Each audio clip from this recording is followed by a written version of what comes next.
सोच कर देखिए, क्या हो अगर मैथ सॉल्व करने का एक बिल्कुल ही अलग, मतलब बहुत तेज और मजेदार तरीका मौजूद हो।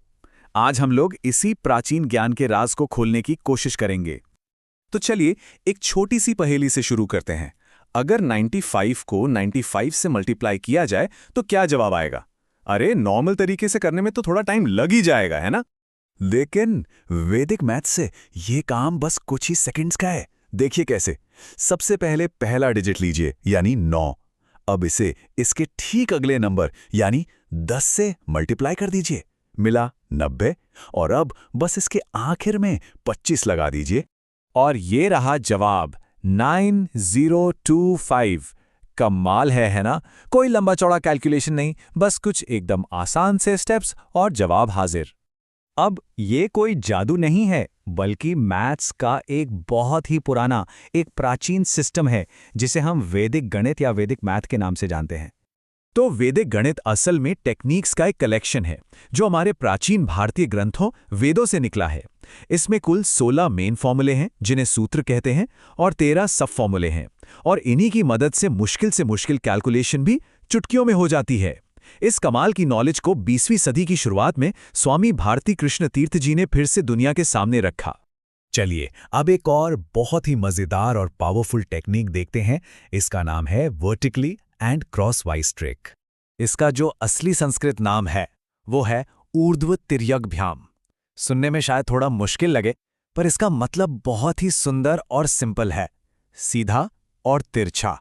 तो फिर इस फॉर्मूले का इस्तेमाल करके 13 को 15 से मल्टीप्लाई कैसे करेंगे? चलिए देखते हैं।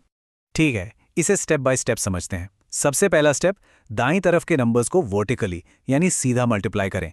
तो 3 को 5 से किया, आया 15। हम यहाँ 5 लिखेंगे और 1 को कैरी कर लेंगे यानी हाथ से ले लेंगे। दूसरा स्टेप, अब क्रॉसवाइज यानी तिरछा मल्टीप्लाई करके जोड़ना है। तो 1 गुना 5 हुआ 5 और 3 गुना 1 हुआ 3। दोनों को जोड़ा तो मिला 8। अब इसमें वो हासिल वाला 1 भी जोड़ दीजिए, ये हो गया 9। और आखिरी स्टेप, अब बाईं तरफ के नंबर्स को सीधा मल्टीप्लाई करें। 1 गुणा 1, ये तो 1 ही हुआ। अब इन सारे नंबर्स को एक साथ रख दीजिए और जवाब है 195। है ना एकदम सिंपल? ठीक है, मल्टीप्लिकेशन तो देख लिया। अब आगे बढ़ते हैं और देखते हैं कि ये सब्ट्रैक्शन यानी घटाने के सवालों को कैसे बच्चों का खेल बना देता है। इसके लिए भी एक बहुत प्यारा सूत्र है, निखिलम नवतश्चर्मम दशतः। इसका मतलब है सभी को 9 से और आखिरी वाले को 10 से। ये उन सवालों के लिए परफेक्ट है जहां हमें बार बार बोरो करना पड़ता है। चलिए एक उदाहरण लेते हैं। मान लीजिए हमें 1000 में से 423 को घटाना है।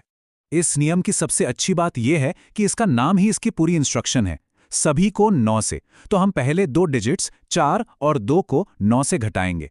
तो 9 में से 4 गया, बचा 5। 9 में से 2 गया, बचा 7। और फिर आखिरी को 10 से, तो आखिरी डिजिट यानी 3 को हम 10 से घटाएंगे, मिला 7। तो हमारा जवाब क्या हुआ? 577। देखा, कोई बोरो करने का झंझट ही नहीं, एकदम सीधी साधी कैलकुलेशन।